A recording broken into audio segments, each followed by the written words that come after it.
कहानी की शुरुआत होती है एक औरत से जो कि एक बच्चे को जन्म देने वाली थी। और जब उसका बच्चा जन्म ले लेता है इस दुनिया में, तब कई सारे पावरफुल लोग और ऐसे लोग जिनको मैजिक आता था वो समझ जाते हैं कि एक चमत्कारी बच्चे ने जन्म लिया है। और इसके अलावा यहाँ पे एक सॉर्सरर होता है जो कि अपने गोले में देख करके ये बात बता देता है कि आगे चल करके यही बच्चा 7 समुद्रों का राजा बनेगा। फिर इसके बाद कई साल बीत जाते हैं और हम एक कंट्री को देखते हैं। इस कंट्री का नाम होता है पार्थिविया, जो कि बहुत ही स्मॉल कंट्री थी, लेकिन उसके बावजूद भी पार्थिविया ने कई सारे वॉर जीत लिए हैं। और यही कारण है कि इनकी कंट्री में अच्छा खासा पैसा आ रहा है और यहाँ पे लोग बहुत खुश हैं क्योंकि उनके पास भी अच्छा खासा पैसा है। और तब हम देखते हैं कि रॉयल गार्ड्स यहाँ पे आकर के एक आदमी को रिवॉर्ड के तौर पे कई सारे पैसे देते हैं, क्योंकि यह आदमी पार्थिविया की तरफ से वॉर लड़ चुका है। लेकिन यह आदमी इन पैसों को ठुकरा देता है और बोलता है कि सारे पैसे इन लोगों को दे दो, और यहाँ से चला जाता है। इस आदमी का नाम होता है बदर, जिसने कि वॉर में ही अपना एक पाँव गंवा दिया। और इस आदमी को ऐसा लग रहा होता है कि इस कंट्री को वॉर छोड़ देना चाहिए, नहीं तो आगे चल करके इस कंट्री का विनाश हो जाएगा। यही चीजें सोचते हुए बदर आ जाता है फिशिंग करने के लिए, लेकिन फिर वो देखता है कि यहाँ पे जाली के नीचे उसका बेटा सो रहा है। इसके बेटे का नाम होता है सिंबाद, और वो यहाँ पे सिंबाद का ख्याल भी रख रहा होता है और साथ ही साथ फिशिंग भी कर रहा होता है। लेकिन थोड़ी देर के बाद वहाँ पे तूफान आ जाता है। बदर को कुछ भी समझ में नहीं आ रहा था कि उसे क्या करना चाहिए, और वो यूं ही इधर उधर जाने की कोशिश कर रहा होता है। लेकिन तब यहाँ पे सिंबाद उसको बताता है कि आपको किस डायरेक्शन में जाना है, और उस डायरेक्शन में जाने की वजह से लोग तूफान से बाहर चले आते हैं। और फिर यहाँ पे बदर समझ जाता है कि उसके बेटे के पास अनोखी पावर है, और वो यहाँ पे अपने बेटे को ये बोलता है कि आगे चल करके तुम्हें यहाँ के लोगों को गाइड करना होगा,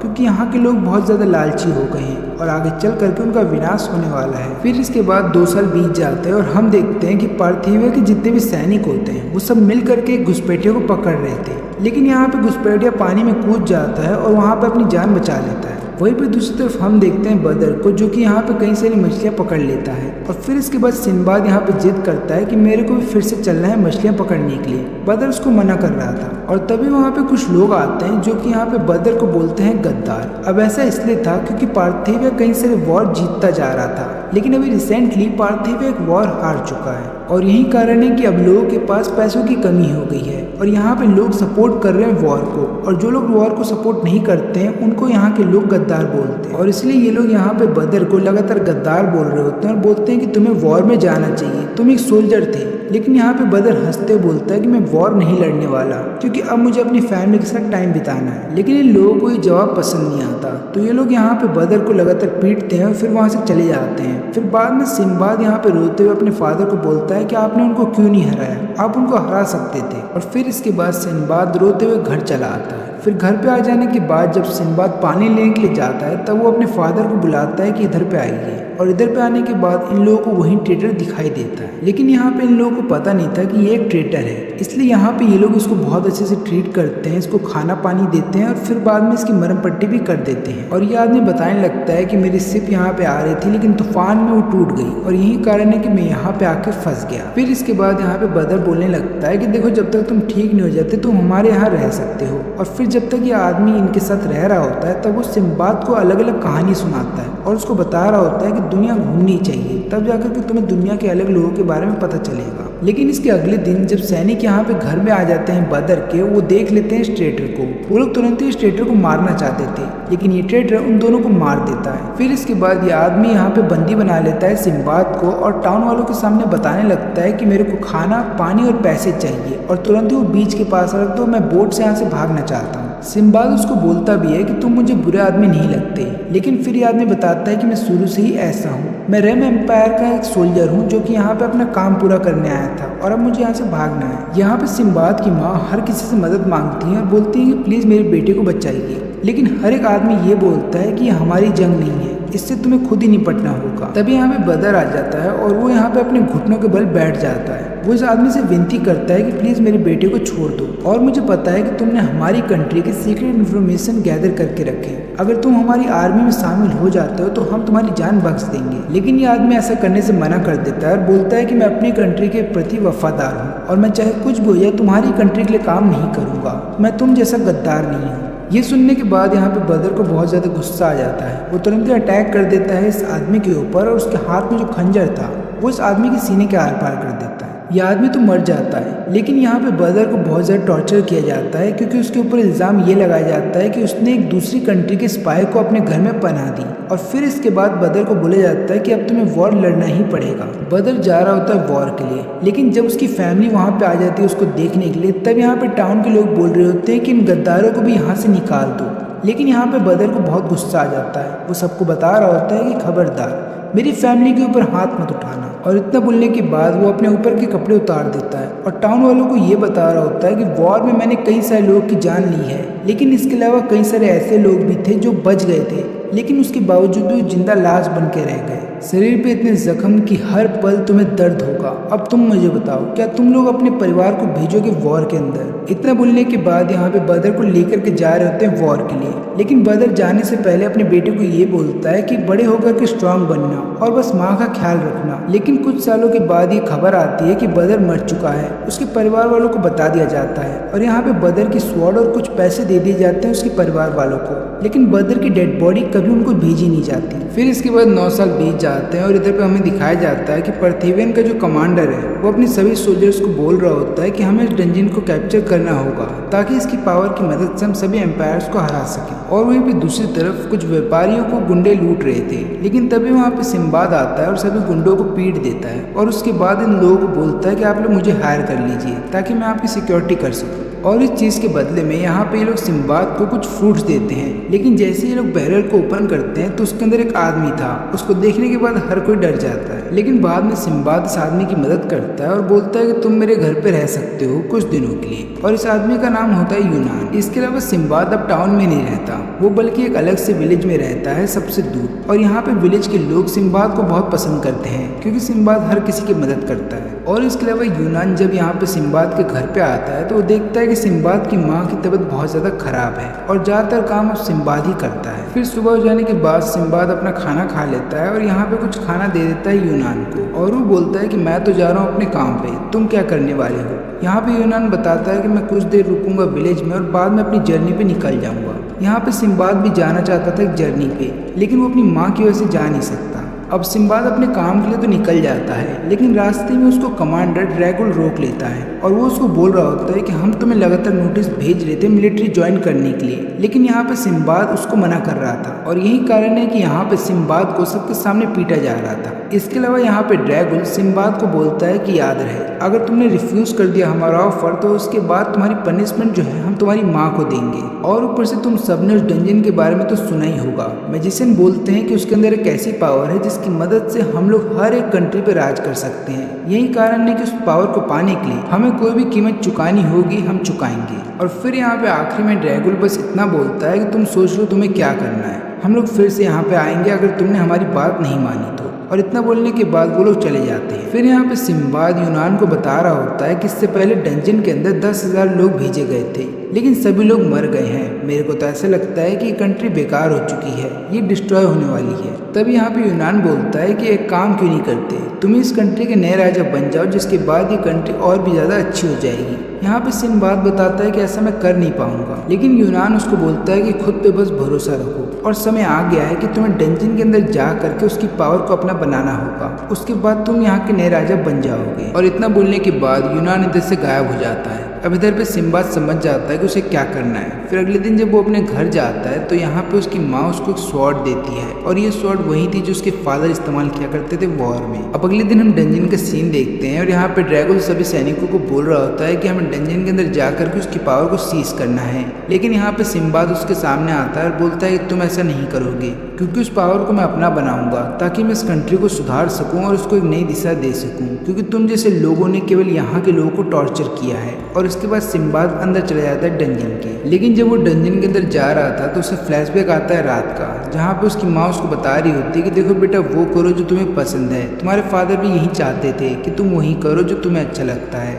और मेरी फिक्र मत करना क्योंकि मेरा ध्यान रखने के लिए यहाँ पे कई सारे लोग हैं। अब इधर डंजन के अंदर ड्रैगुल भी अपने सैनिकों के साथ आ जाता है, लेकिन लेकिन यहाँ पे प्रॉब्लम ये होती है कि डंजन के अंदर कई सारे ड्रैगन्स हैं और यहाँ पे ड्रैगन हमला कर देते हैं सभी सैनिकों के ऊपर। यहाँ पे ड्रैगन अपनी जान बचाने के लिए एक एक करके ड्रैगन्स को खत्म तो कर रहा था, लेकिन वो ये देख करके हैरान था कि वो 100 सैनिकों के साथ आया था डंजन के अंदर, लेकिन अब एक भी सैनिक उसका जिंदा नहीं बचा। और यहाँ पे ड्रैगन के ऊपर हमला करने के लिए 2 ड्रैगन उसके पास आ रहे थे। ड्रैगन यहाँ से भाग नहीं सकता था और अगर वो पीछे हटता तो वो नीचे गिर जाता, लेकिन तभी सिम्बाद यहाँ पे आता उसकी मदद करने के लिए और उस ड्रैगन को मार करके ड्रैगन की जान बचा लेता है। लेकिन बाद में ये दोनों आपस में ही लड़ने लगते हैं, लेकिन तभी इनका ध्यान जाता है सबसे बड़े वाले ड्रैगन के ऊपर, इसलिए लोग आपस में लड़ना छोड़ करके एक जगह पे छुप जाते हैं। और फिर यहाँ पे सिम्बाद देख लेता है कि ड्रैगन की दूसरी तरफ एक गेट है और उन्हें गेट तक पहुंचना होगा। फिर इसके बाद यहाँ पे ड्रैगन एक प्लान के साथ आता है। वो सिम्बाद को बोलता है कि तुम जाओ और उस ड्रैगन का ध्यान भटकाओ, तब तक मैं गेट के पास पहुंच जाऊंगा।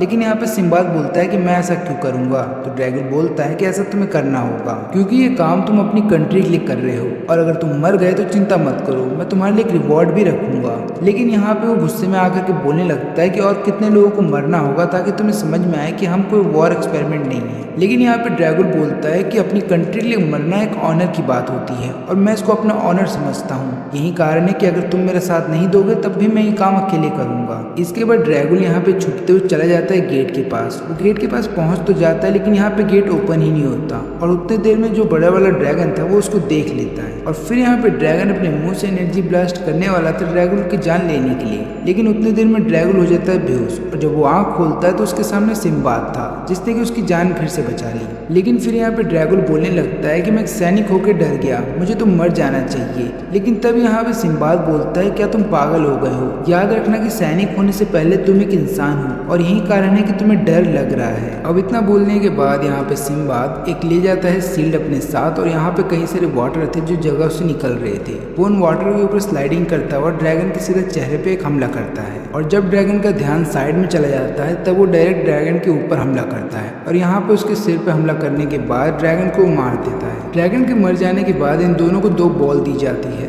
2 बॉलों को जब गेट के अंदर डालते हैं तो गेट ओपन हो जाता है। फिर इसके बाद ये लोग आगे बढ़ने लगते हैं और रास्ते में इन्हें कई सारे छोटे छोटे इंसेक्ट्स और काफी सारे मॉन्स्टर भी मिलते हैं जिन्हें ये खत्म कर देते हैं। फिर आखिर में ये लोग एक ऐसे रूम में पहुंचते हैं जहाँ पे काफी सारी पुरानी चीजें रखी हुई थी। तो यहाँ पे सिम्बाद को एक मिलता है लैंप। उस लैंप को जैसे वो टच करता है तो उसके अंदर से एक जिन निकलता है और यहाँ पे जिन एक सवाल पूछता है कि मेरा मालिक कौन है और कौन है जो मेरी पावर का इस्तेमाल करेगा। लेकिन यहाँ पे दोनों ही अपनी दावेदारी पेश करने लगते हैं। फिर इसके बाद दोनों आपस में लड़ने लगते हैं और यहाँ पे हमें पता ये चलता है कि ड्रैगन ये सारी पावर अपने लिए पाना चाहता है। इसका कारण ये है कि वो प्रिंसेस सेरेंडीने से प्यार करता है। लेकिन यहाँ पे प्रॉब्लम ये है कि प्रिंसेस सेरेंडीने की शादी हो रही है उसके बड़े भाई से और यहाँ पे ड्रैगन को भी कोई दिक्कत नहीं थी। लेकिन जब उसको ये बात पता चलती है कि उसका बड़ा भाई प्यार ही नहीं करता प्रिंसेस से, वो तो केवल इससे शादी कर रहा है ताकि इस राजपाट को पा सके, और तब से यहाँ पे ड्रैगन ये सोचने लगता है कि उसे सारी पावर अपने लिए पा लेनी चाहिए तभी जाकर के वो प्रिंसेस से शादी कर पाएगा। लेकिन आखिरी में यहाँ पे ड्रैगन हार जाता है और सारी पावर यहाँ पे हो जाती है सिम्बाद की। जब सिम्बाद बाहर निकल जाता है तो उसको काफी सारे ट्रेजर भी मिल जाता है। लेकिन बाहर आ जाने के बाद यहाँ पे सैनिक बोलते हैं कि चलो वो पावर और सारा ट्रेजर हमें दे दो। लेकिन यहाँ पे सिम्बाद ऐसा कुछ भी नहीं करता, बल्कि वो अपनी नई पावर का इस्तेमाल करके यहाँ पे सभी सैनिकों को हरा देता है और बाद में उड़ता हुआ चला जाता है अपने टाउन। लेकिन अपने टाउन आ जाने के बाद यहाँ पे सिम्बाद को ये पता चलता है कि उसकी माँ अब आखिरी सांसें ले रही हैं। जब वो अपनी माँ से मिलने जाता है तो उसकी माँ उसको बस इतना बोलती है कि तुम अपने फादर के कहे हुए रास्ते पे चलना और जो तुम्हें अच्छा लगता है वो करना और जो लोग तुम पे निर्भर हैं उनका साथ देते रहना। और इतना बोलने के बाद यहाँ पे सिम्बाद की माँ भी मर जाती है। लेकिन सिम्बाद ने जब से डंजन को कैप्चर कर लिया था और उसकी पावर को अपना बना लिया था, उसी दिन के बाद से कई दुनिया में किसी कोने में कई सारे डंजन्स दिखाई देने लग गए थे और फिर इसके बाद कई सारे लोग कोशिश कर रहे हैं उस डंजन को अपना बनाने का। यहाँ पे सिम्बाद भी चला गया है उन डंजन्स को खोजने के लिए, लेकिन प्रॉब्लम ये है कि वो रास्ता भटक गया है और यहाँ पे इतना ज़्यादा ठंड है कि वो आगे बढ़ ही नहीं पा रहा। लेकिन जिस जगह पे वो फंस गया है उसी जगह पे हम 2 लोगों को देखते हैं जो लोग मिल करके यहाँ पे सी मॉन्स्टर को पकड़ रहे थे, लेकिन दोनों ऐसा कर नहीं पा रहे थे। तब जाकर के यहाँ पे सिम्बाद उन लोगों को देख लेता है और अपनी पावर का इस्तेमाल करके उस सी मॉन्स्टर को मार देता है। और वहीं पे दूसरी तरफ हम देखते हैं ड्रैगन को जो कि यहाँ पे सिम्बाद का ही पीछा कर रहा है। हमें पता ये चलता है कि उसे पार्थिविया एम्पायर के जितने भी स्पेशल फोर्सेस हैं वो दिए गए हैं इन स्पेशल फोर्स को बोला जाता है सामलास। और यहाँ पे ड्रैगन को ये बोला जाता है कि सिम्बाद को पकड़ो और उसकी पावर को अपना बनाओ। और यहाँ पे राजा के पास भी खुद का एक मैजिशियन है, इसलिए वो अपने गोले में दिखा देती है कि सिम्बाद इस समय कहाँ पे है। और हम देखते हैं कि यहाँ पे इस सी मॉन्स्टर को पकड़ लेने के बाद सिम्बाद इन दोनों से बात करता है। सिम्बाद को पता चलता है कि इस लड़के का नाम है हीना और उसकी यहाँ पे बहन भी होती है। इसके अलावा सिम्बाद को ये बात भी पता चलती है कि ये दोनों जहाँ पे रहते हैं वहाँ का किंग कोई और नहीं बल्कि इनके खुद के फादर हैं। यहाँ पे सिम्बाद बोलता है कि मुझे भी अपनी जगह लेकर के चलो, लेकिन हीना इसके लिए मना करता है और बोलता है कि देखो हमारी कम्युनिटी में बाहर के लोगों का आना मना है। लेकिन यहाँ पे सिम्बाद बोलता है कि मुझे इससे फ़र्क नहीं पड़ता, मुझे हर एक कंट्री जाना है, हर एक लोगों से मिलना है ताकि मैं दुनिया को बदल सकूं। अब अगले दिन ये लोग पहुंच जाते हैं ईमूचाक, जहाँ पे हीना और उसकी बहन रहती है। अब हमें ये बात पता चलती है कि यहाँ पे जैसे उसके फादर आते हैं हीना से मिलने के लिए तो उन्हें इस बात का पता चला है कि हीना ने सी मॉन्स्टर को मारा है। लेकिन सच्चाई क्या है ये बात तो हीना को ही पता है। लेकिन यहाँ पे जब सिम्बाद अंदर आने की कोशिश कर रहा था तो उसके फादर यहाँ पे उसको डराते हैं और यहाँ पे हीना को बोलने लगते हैं कि देखो हीना, तुम एक वॉरियर बन चुके हो, तुम्हें देखना होगा कि हमारे विलेज को किन लोगों से खतरा है। इतना बोलने के बाद वो यहाँ पे सबको बोलते हैं कि आज हम लोग सेलिब्रेट करेंगे क्योंकि मेरे बेटे ने सबसे बड़े वाले मॉन्स्टर को मारा है। इसके अलावा इस फेस्टिवल के दिन यानी कि सेलिब्रेशन के दिन हीना को बनाया जाएगा वॉरियर। और यहाँ पे हीना के बार बार बोलने के बाद सिम्बाद को अंदर आने दिया जाता है। फिर इसके बाद जब ये चारों एक जगह पे बैठे होते हैं तो यहाँ पे हीना के फादर बोलने लगते हैं कि जब तुम चले गए थे उस मॉन्स्टर को मारने के लिए तब अचानक से एक अजीब सी चीज़ दिखाई दी है, तो मैंने वहाँ पे कुछ लोगों को भेजा इन्वेस्टिगेट करने के लिए। मैं चाहता हूँ कि जब तुम वॉरियर बन जाओ तो तुम भी वहाँ पे जाओ। लेकिन यहाँ पे सिम्बाद हीना को ऐसा करने से मना कर देता है। वो बताने लगता है कि ऐसा मत करना क्योंकि जिस जगह तुम जा रहे हो वो एक डंजन है और वहाँ पे जो भी जाता है वो लौट के वापस नहीं आता। और मुझे ये बातें इसलिए पता है क्योंकि मैं खुद भी एक डंजन में जा चुका हूँ। तब यहाँ पे हीना बोलता है कि मैंने रूमर्स तो सुने थे कि एक डंजन था जिसको एक बच्चे ने कैप्चर किया था। तब यहाँ पे सिम्बाद बोलता है कि वो बच्चा कोई और नहीं बल्कि मैं हूँ। और फिर इसके बाद इन सबको सिम्बाद अपना स्वॉर्ड दिखाता है और उस स्वॉर्ड के ऊपर एम्बलम था उस डंजन का, जिसको देखने के बाद लोग समझ जाते हैं कि सिम्बाद ने ही उस डंजन को कैप्चर किया था। फिर इसके बाद सब लोग सेलिब्रेट करने लगते हैं रात में। लेकिन यहाँ पे हम देखते हैं हीना को जो कि एक जगह पे आकर के केवल ये सोच रहा होता है कि कैसे लोग उसको बोला करते थे कि तुम तो एक वॉरियर भी नहीं हो, और लगातार लोग उसको इस बात पे ताने दिया करते थे। और यहाँ पे केवल हीना को सच्चाई पता थी कि उस सी मॉन्स्टर को उसने नहीं पकड़ा था। लेकिन जब सब लोग सोने के लिए चले जाते हैं तब हम देखते हैं कि यहाँ पे सैमलास का जो एक असैसिन था वो यहाँ पे आ जाता है मारने के लिए सिम्बाद को। वो मारने की तो कोशिश करता है लेकिन सिम्बाद को मार नहीं पाता क्योंकि सिम्बाद सही समय पे उठ जाता है और अपनी पावर का इस्तेमाल करके उसे पकड़ लेता है। अब यहाँ पे ये है तो एक असैसिन लेकिन इसके अलावा ये एक बच्चा भी है, यानी कि छोटा सा बच्चा। और यहाँ पे हम देखते हैं सिम्बाद को जो कि लगातार इसको बोल रहा होता है कि तुम्हारे पेरेंट्स में कुछ बोलते नहीं है क्या। लेकिन यहाँ पे हीना उसको बोलता है कि तुम क्या कर रहे हो, ये एक असैसिन है और हमें इसके साथ थोड़ा स्ट्रिक्ट होना पड़ेगा। लेकिन यहाँ पे सिम्बाद बोलता है कि इस बच्चे को बस डिसिप्लिन की ज़रूरत है। और फिर यहाँ पे ये असैसिन बोलने लगता है कि मुझे मेरे पेरेंट्स की ज़रूरत नहीं है क्योंकि मैं जब 6 साल का था तभी मैंने उनका खून कर दिया। और ये लगातार हंसने लगता है। लेकिन यहाँ पे सिम्बाद इसको एक थप्पड़ मारता है और बोलता है कि इसमें कोई हंसने वाली बात नहीं है। लेकिन थप्पड़ पड़ जाने के बाद यहाँ पे इस असैसिन को बहुत गुस्सा आता है। वो बोलने लगता है कि तुम्हें नहीं पता मेरे साथ क्या हुआ है। इतना बोलने के बाद वो अपने आप को आज़ाद करवा लेता है और वहाँ पे एक स्नो बम छोड़ देता है ताकि वहाँ से भाग सके। अब उस असैसिन के उधर चले जाने के बाद यहाँ पे हीना पूछता है कि वो असैसिन तुम्हारे पीछे क्यों आया था। तो यहाँ पे सिम्बाद बताया जाता है कि मुझे ऐसा लगता है कि वो पार्थिविया के द्वारा भेजा गया है मुझे मारने के लिए, क्योंकि मैंने अपनी कंट्री को धोखा दिया और वहाँ से भाग गया। और मैंने ऐसा इसलिए किया है ताकि मैं अपना खुद का रास्ता बना सकूँ और मेरे रास्ते में कोई भी रुकावटें आएंगी मैं सबको पार करूँगा। अब यहाँ पे ये सारी बातें सुनने के बाद हीना को भी ऐसा लगता है कि उसको डंजन की पावर को अपना लेना चाहिए। इसलिए अगले दिन हीना चला जाता है डंजन की पावर को अपनाने के लिए। और यहाँ पे जब सिम्बाद को उस बारे में पता चलता है तो वो भी चला जाता है हीना को पकड़ने के लिए, क्योंकि उसे पता है कि हीना की जान जा सकती है। अब यहाँ पे हीना जब डंजन के अंदर आ जाता है तो डंजन को पहली बार देखने के बाद हीना हैरान था क्योंकि उसने इतनी सारी खूबसूरत चीज़ें पहले नहीं देखी थी। बढ़ता है तुरंत ही एक क्रैब मॉन्स्टर उसके ऊपर हमला कर देता है। इस हमले से हीना पानी के अंदर गिर जाता है। लेकिन यहाँ पे हीना ने ठान लिया था कि वो हार नहीं मानेगा, इसलिए वो तुरंत ही क्रैब के ऊपर हमला करके उसका एक हाथ काट देता है और बाद में वो क्रैब को ऊपर फेंक देता है। इसके बाद हीना जब क्रैब यहाँ से जाने वाले थे लेकिन हीना उन्हें जाने नहीं देता। और फिर यहाँ पे तीनों असैसिन अपनी पावर का इस्तेमाल करने लगते हैं। ये लोग भी अपनी पावर वो बढ़ा देते हैं और फिर उसके बाद एक साथ हमला कर देते हैं हीना के ऊपर। यहाँ पे हीना भी लगातार उसका तलवार छूट जाता है और यहाँ पे वो जो छोटा वाला असैसिन था वो जान लेने वाला था सिम्बाद की, लेकिन तभी बीच में हीना आ जाता है और वो सिम्बाद को पकड़ के पानी के अंदर कूद जाता है। लेकिन यहाँ पे ड्रैगन गेट की तरफ बढ़ रहे होते हैं, तभी सॉर्सरर इन तीनों असैसिन को बोलती है कि एक काम करो, तुम तीनों ये चीज़ खा लो, इसको खा लेने के बाद तुम्हारी हीलिंग पावर बढ़ जाएगी। और तीनों इस चीज़ को खा लेते हैं। फिर इसके बाद ये सब लोग एक रूम में आ जाते हैं और यहाँ पे ड्रैगन एक चीज़ को छूता है, जिसके बाद जिन आ जाता है। लेकिन यहाँ पे जिन इस सॉर्सरर को जानता था, वो तुरंत इस सॉर्सरर को एक डॉल में बदल देता है और पता नहीं क्यों, लेकिन है कि सॉर्सरर अभी जिंदा है, वो डॉल में नहीं बदली। और यहाँ तक कि जो सॉर्सरर है ये ड्रैगन के बड़े भाई के लिए काम करती है। फिर इसके बाद जिन पूछता है कि कौन अगला राजा बनने वाला है, तो यहाँ पे ड्रैगन बोलता है मुझे बनना है और मुझे तुम्हारी सारी पावर चाहिए। तो यहाँ पे जिन पूछने लगता है कि तुम मेरी पावर का करोगे क्या। तो यहाँ पे ड्रैगन बताता है कि मैं तुम्हारी पावर ले करके चले जाऊंगा अपने प्रिंसेस के पास और उन्हें दे दूंगा। लेकिन ये जवाब सुनने के बाद यहाँ पे जिन हंसने लगता है और एक बिल्ली में बदल जाता है और बाद में बोलता है कि मैंने ये पूछा था कि तुम पर्सनली क्या करोगे, मैंने ये नहीं बोला था कि तुम ये पावर किसको दोगे। और अगर तुम्हारे पास कोई भी पर्सनल मोटिव नहीं है तो सॉरी, मैं तुम्हें अपनी पावर नहीं दे सकता। लेकिन तभी हम देखते हैं कि उस बिल्ली को पकड़ना है। लेकिन याद रहे, अगर समय खत्म होने से पहले तुम में से किसी ने भी इस बिल्ली को नहीं पकड़ा तो तुम सब इस डंजन के अंदर कैद हो जाओगे। फिर इसके बाद हर कोई कोशिश करने लगता है इस बिल्ली को पकड़ने की, लेकिन खुद चाह करके भी हम लोग अकेले इस बिल्ली को नहीं पकड़ पाएंगे। अगर हम लोग ऐसे ही करते रहे तो हमारा समय हो जाएगा वेस्ट और हम लोग इसी डंजन के अंदर हो जाएंगे कैद। इसलिए हम सबको मिल करके इस बिल्ली को पकड़ना होगा। लेकिन यहाँ पे ड्रैगन बिल्ली को पकड़ने का काम मेरा है। ऐसा मैं इसलिए बोल रहा हूँ क्योंकि मैं इस कंपटीशन में पार्टिसिपेट नहीं ले रहा, क्योंकि मेरे पास ऑलरेडी एक जिन है। फिर यहाँ पे हर कोई सिम्बाद की बात सुनता है और इस बिल्ली को चारों तरफ से घेर लिया जाता है। लेकिन आखिर में सिम्बाद उस बिल्ली को पकड़ लेता है।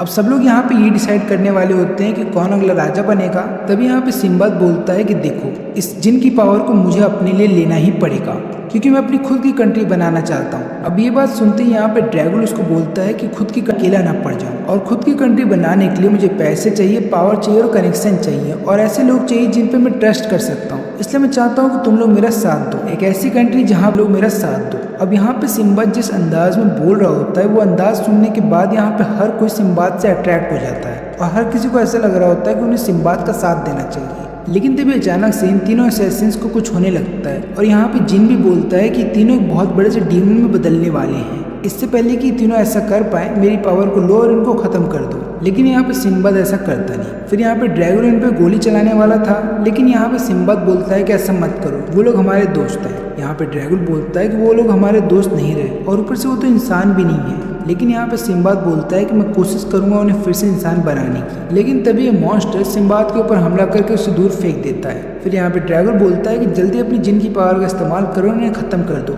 और कोई हमारे पास तरीका नहीं है। लेकिन यहाँ पे जिन बताता है कि एक और तरीका है। याद रखना कि ये जो मॉन्स्टर तुम्हें दिखाई दे रहा है, ये एक वेसल है और इसकी बॉडी के अंदर तुम्हारे दोस्त कैद हैं और ये मॉन्स्टर उनकी पावर का इस्तेमाल कर रहा है लगातार अपने आप को पावरफुल बनाने के लिए। इसलिए तुम्हें कैसे भी करके एक हमला करना होगा इसके सीने की तरफ, और अगर तुम्हारा हमला कामयाब रहा तब जाकर के तुम्हारे दोस्त बच जाएंगे। फिर इसके बाद सिम्बाद इस मॉन्स्टर का एक हाथ काट देता है और बाद में अपनी जिन की पावर का इस्तेमाल करने वाला था इस मॉन्स्टर को बांधने के लिए। लेकिन यहाँ पे मॉन्स्टर अपने कटे हुए हाथ को फिर से काबू कर लेता है और अपने पास बुला लेता है। लेकिन जब उसका कटा हुआ हाथ उसके पास आ रहा था तब वो वहाँ पे सिम्बाद को थोड़ी देर के लिए पकड़ लेता है और इस चक्कर में सिम्बाद का जो स्वॉर्ड था वो उससे छूट जाता है। और फिर बाद में जब ये मॉन्स्टर अपने हाथ को फिर से जोड़ लेता है तब हम देखते हैं कि वहाँ पे वही सॉर्सरर आ जाती है और उसके हाथ में सिम्बाद की स्वॉर्ड थी। यहाँ पे ड्रैगन देख करके उसे बहुत ज़्यादा गुस्सा हो जाता है और बोलता है कि तुमने हमें धोखा दिया। लेकिन यहाँ पे सॉर्सरर बताती है कि मैं तुम्हारे किंग के लिए काम नहीं करती, बल्कि मैं तो तुम्हारे बड़े भाई के लिए काम करती हूँ।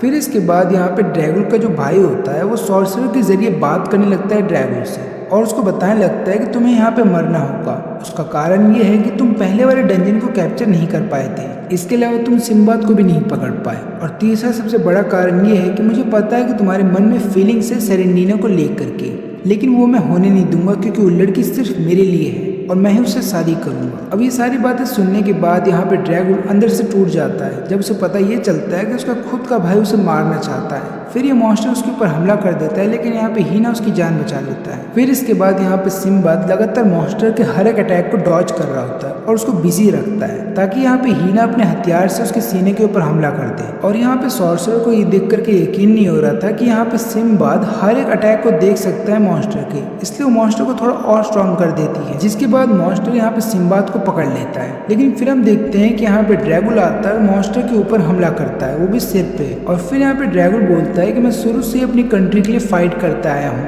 लेकिन मैं गलत था, मुझे दोस्त उन लोगों को बचाना है जिन्हें मैं चाहता हूँ। और फिर इसके बाद वो अपने भाई को एक धमकी देता है और बोलता है कि मैं इस डंजन से सही सलामत निकलूंगा और आने के बाद तुम्हारी जान ले लूंगा। फिर इसके बाद हम लोग देखते हैं कि ये दोनों मिल करके लगातार मॉन्स्टर के ऊपर हमला कर रहे थे ताकि उसका ध्यान भटकता रहे। और फिर यहाँ पे हीना तुरंत ही अपने हथियार को उसके सीने के आर पार कर देता है और इसके बाद ये तीनों यहाँ पे बच जाते हैं। यहाँ पे सिम्बाद भी सॉर्सर के ऊपर हमला करता है, लेकिन सॉर्सर वहाँ से भाग जाती है। सबको ये लगता है कि सब चीज़ ठीक हो चुका है, लेकिन तभी हम देखते हैं कि जो छोटा सा बच्चा जो कि असैसिन है, उसके अंदर से तुरंत ही वो मॉन्स्टर निकल करके वापस आ रहा था। और फिर हमें पता ये चलता है कि यहाँ पे जो सॉर्सर है उसने इस मॉन्स्टर का जो मेन कोर है इस बच्चे को बना दिया है। और अब यहाँ पे समस्या ये है कि अगर इस मॉन्स्टर को परमानेंटली खत्म करना है तो इस बच्चे को मारना होगा। लेकिन इसके बाद सिम्बाद इस बच्चे के कोर को छूने लगता है जहाँ से मॉन्स्टर निकल रहा था। और फिर थोड़ी देर के बाद यहाँ पे सिम्बाद उस बच्चे के अंदर चला जाता है। और जब वो बच्चे के अंदर जा रहा होता है तब यहाँ पे हम देखते हैं कि उसका जिन उसको बताता है कि आपको इस बच्चे के अंदर का जो डार्कनेस है उसको खत्म करना होगा, क्योंकि अगर आप ऐसा नहीं कर पाए तो मॉन्स्टर बन जाएगा और वो सबको खत्म कर देगा। फिर इसके बाद हम इसी बच्चे के दो रूप को देखते हैं, एक होता है डार्क और एक होता है लाइट। अब यहाँ पे जो बच्चा लाइट होता है वो लगातार रो रहा होता है और बोल रहा होता है कि मुझे मेरे पेरेंट्स चाहिए, लेकिन तभी उसका डार्क साइड उसके सामने आता है और बोलता है कि कौन से पेरेंट्स, याद रखना कि हमने ही अपने पेरेंट्स को मारा है और हमारा जन्म हुआ है असैसिन के लिए, तो हमें आज नहीं तो कल अपने पेरेंट्स को मारना ही पड़ता।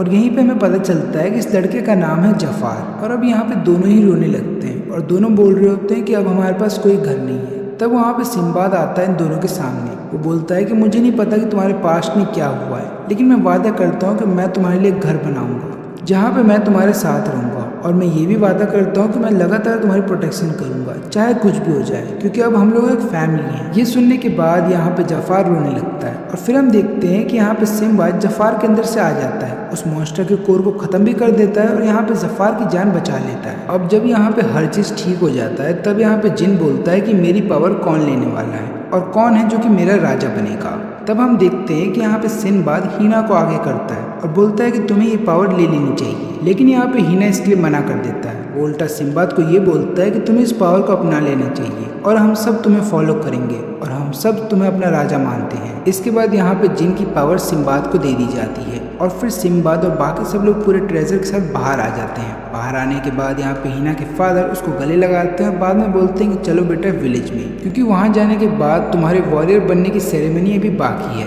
अब यहाँ पे हर कोई खुश था, लेकिन फिर हम देखते हैं ड्रैगन को जो कि वहाँ से जाने लगता है। सिम्बाद उसको रोकता है और पूछता है कि तुम कहाँ जा रहे हो। ड्रैगन यहाँ पे बताता है कि अभी कोई है जिसको मुझे बचाना है और जब तक कि मैं ये ना मान लूँ कि वो सेफ है तब तक मैं तुम्हारे साथ नहीं आ सकता। लेकिन हम देखते हैं कि यहाँ पे ड्रैगन भले ही सिम्बाद से थोड़ा बहुत चिढ़ता हो, लेकिन उसके बावजूद भी यहाँ पे ड्रैगन भी मन ही मन बोलता है कि मैं तुम्हें अपना कैप्टन मानता हूँ, यानी कि मैं तुम्हें मानता हूँ कि तुम ही मेरे किंग हो, लेकिन अभी फिलहाल के लिए मैं तुम्हें सर्व नहीं कर सकता। लेकिन फिर हम देखते हैं कि यहाँ पे जब ड्रैगन जा रहा होता है तब यहाँ पे सिम्बाद अपनी ही जिन का छोटा सा पावर का हिस्सा उसकी ईयरिंग में डाल देता है, लेकिन इस चीज़ के बारे में यहाँ पे ड्रैगन को कुछ नहीं पता। लेकिन आगे चल करके अगर ड्रैगन किसी भी मुसीबत में पड़ता है तब हो सकता है ये पावर उसके काम आए। और इधर पे हम लोग देखते हैं कि फाइनली हीना को एक वॉरियर बना दिया जाता है और हर कोई खुश था। लेकिन उसके बाद हीना अपने फादर को बोलता है कि मुझे सिम्बाद के साथ जाना है, क्योंकि वो एक नया कंट्री बनाना चाहता है और मैं चाहता हूँ कि मैं उसकी मदद करूँ उस नई कंट्री को बनाने में। इसके अलावा मैं लगातार सिम्बाद की मदद करूँगा और उसकी प्रोटेक्शन भी करूँगा।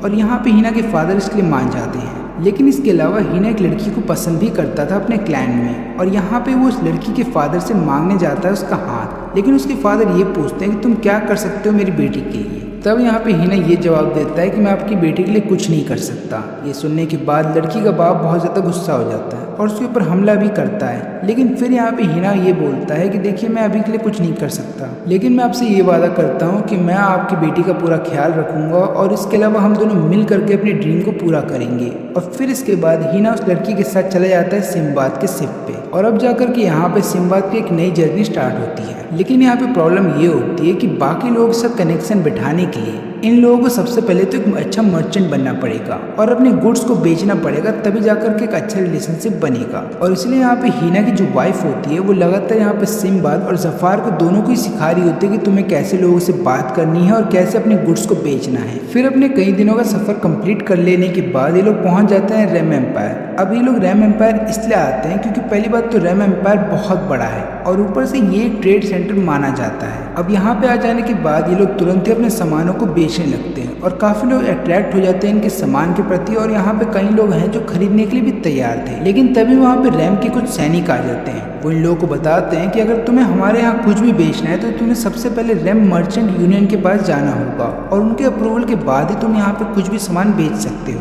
अब इतना समझा देने के बाद ये सैनिक तो इधर से चले जाते हैं। लेकिन तब वहाँ पे एक आदमी आता है जो कि यहाँ पे सिम्बाद को ये बताता है कि देखो, मुझे पता है कि बिना यूनियन की मर्जी के तुम यहाँ पे सामान नहीं बेच सकते, लेकिन मुझे ये भी पता है कि तुम यहाँ से खाली हाथ नहीं जाना चाहते। तो एक काम करो, तुम सारा सामान मुझे बेच दो और तुम यूनियन की चिंता मत करना। मेरे कई सारे लोग हैं जो कि यूनियन में काम करते हैं और मेरी अच्छी खासी जान पहचान है, तो मैं तुम्हारे सारे सामानों को खरीद लूँ। फिर उसके बाद ये आदमी इन्हें खूब सारे पैसे देता है और उनके सारे सामानों को खरीद लेता है। ये लोग भी बहुत खुश थे कि इनका सारा सामान बिक गया।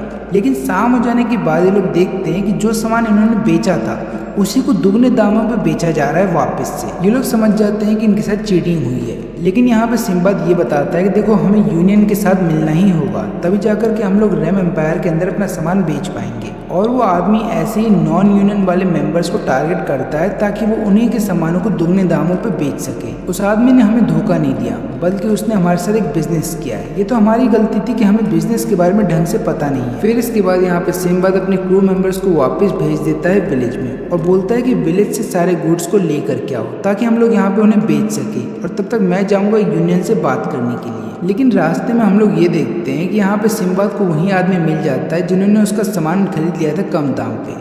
तब यहाँ पे सिम्बाद बोलता है क्यों ना मेरे को डिनर पे तुम ज्वाइन करो। फिर यहाँ पे जब ये दोनों खाना खा रहे होते हैं तभी आदमी बोलता है कि मुझे पता है कि तुम मेरे साथ खाना क्यों खा रहे हो, ताकि तुम जान सको कि मर्चेंट कैसे काम करते हैं, ऊपर से ट्रेड कैसे होता है। तो यहाँ पे सिम्बाद बोलता है कि हाँ, तुमने सही कहा। तभी आदमी बताता है कि ध्यान से सुनो, तुम जिस विलेज से आते हो यानी कि उनचाक, वहाँ के जितने भी सामान होते हैं यहाँ पे बहुत कॉस्टली बिकते हैं। ऐसा इसलिए है क्योंकि रैम एम्पायर में उस विलेज का कोई भी सामान आज तक देखा नहीं गया, और ऊपर से मैंने सुना है कि उस विलेज के लोग जो हैं खुद से ही बनाते हैं सारा सामान, यानी कि हाथों से सामान बनता है और सामान के अंदर जो मटेरियल है वो भी बहुत अच्छी क्वालिटी का होता है। यही कारण है कि तुम यहाँ पे उन सामानों को अच्छे दाम पे बेच सकते हो। लेकिन मुझे समझ में ये नहीं आ रहा कि उन्होंने तुम्हें अलाउ कैसे कर दिया अपने गुड्स को बेचने के लिए, क्योंकि मैंने खुद कई बार विलेज में जा करके वहाँ के लोगों से बोला था कि मैं उनका सामान बेचना चाहता हूँ, लेकिन हर बार उन लोगों ने मुझे ऐसा करने से मना कर दिया। सिम्बाद यहाँ पे बोलने लगता है कि ठीक है, मैं तुम्हारी मदद करूँगा ताकि तुम विलेज के लोगों के साथ अच्छा रिलेशनशिप बना पाओ, लेकिन तुम्हें भी मेरी मदद करनी होगी इस रैम एम्पायर को समझने में। और ये आदमी इसके लिए मान जाता है। फिर हम देखते हैं कि यहाँ पे सिम्बाद अपनी पावर का उसको झलक दिखाता है और बोलता है कि मैं वही लड़का हूँ जिसने कि डंजिन को कैप्चर किया था।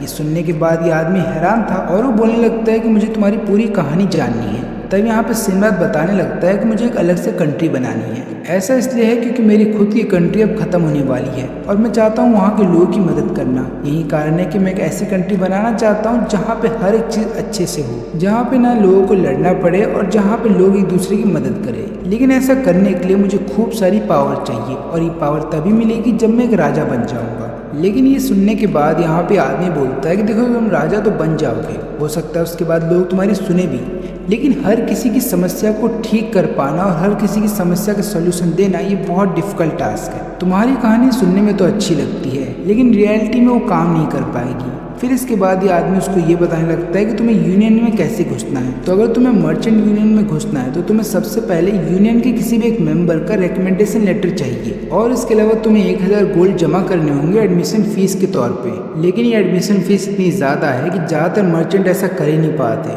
और लोग फेल हो जाते हैं रिकमेंडेशन लेटर पाने में। लेकिन अगर तुम्हारा विजन बहुत ही अच्छा है और तुम सही में इस पूरी दुनिया को चेंज करना चाहते हो तो याद रखना, कि मैं कल रेम एम्पायर से जा रहा हूँ, लेकिन ठीक 1 महीने के बाद मैं वापस आऊँगा, और अगर तुमने मेरे को फीस दे दी तो मैं वादा करता हूँ कि मैं खुद तुम्हारा रिकमेंडेशन लिखूंगा ताकि तुम्हें यूनियन में जगह मिल जाए। फिर इस आदमी के इधर से चले जाने के बाद एक वेटर आता है सिम्बाद के पास और वो बताने लगता है कि जिस आदमी से तुमने बात किया उसका नाम है हारून और उसने तुम्हारे रहने का बंदोबस्त कर दिया है और होटल का पूरा पैसा भी उसने दे दिया है। अब इसके बाद जब सिम्बाद अपने रूम में होता है तो लगातार आइडियाओं के बारे में सोच रहा होता है, लेकिन कोई भी उसका आइडिया ऐसा नहीं था कि इससे वो खूब सारे पैसे कमा पाए, और ऊपर से 1000 गोल्ड कॉइन इकट्ठा करना कोई आसान चीज़ नहीं थी। लेकिन तभी यहाँ पे सिम्बाद अपने स्वॉर्ड की तरफ देखता है और फिर उसको एक आइडिया आता है, और फिर हम देखते हैं कि ठीक 1 महीने के बाद हारून वापस आ जाता है अपने कंट्री में। जब वो आता है तो ये देखता है कि यहाँ पे सिम्बाद सभी लोगों को सुना रहा है अपनी कहानी, और वो बता रहा होता है कि कैसे उसने डंजन को कैप्चर किया, वहाँ पे कितने सारे मॉन्स्टर से लड़ा और फाइनली उसको पावर मिल गई, और वो सबको पावर की झलक भी दिखाता है। फिर ये सारी बातें सुनने के बाद लोग उसको खूब सारे पैसे देते हैं, लेकिन इतने पैसे काफ़ी नहीं थे एडमिशन फ़ी के लिए। इसलिए यहाँ पे सिम्बाद जाता है हारून के पास और उसको बोलता है कि प्लीज़ मेरे को थोड़ा सा और समय दे दो, लेकिन यहाँ पे हारून मुस्कुराता है और बाद में अपने गार्ड को बोलता है कि इसको 1000 गोल्ड कॉइन दे दो। सिम्बाद को समझ में नहीं आता कि हारून यहाँ पे क्या कर रहा है, तो यहाँ पे हारून उसको बताता है कि देखो मैंने भी तुम्हारी कहानी सुनी है और ये उसी की फीस है, और मैं एक और बात बताना चाहूँगा कि तुम भी अब से यूनियन के मेंबर हो, तुम यहाँ पे ट्रेड कर सकते हो, और इसके अलावा मैं भी तुम्हारा एक क्रू मेंबर बनना चाहूँगा। ऐसा मैं इसलिए बोल रहा हूँ ताकि आगे चल करके जब दुनिया चेंज होगी तब मैं वो देखना चाहता हूँ। इसके अलावा यहाँ पे सिम्बाद को ये बात भी पता चलती है कि हारून कोई और नहीं बल्कि बालबात टेरिटरी का राजा है। फिर शाम हो जाने के बाद जब ये दोनों एक साथ बैठे होते हैं तो यहाँ पे हारून उसको बताने लगता है कि देखो अभी भी तुम इमेच्योर हो।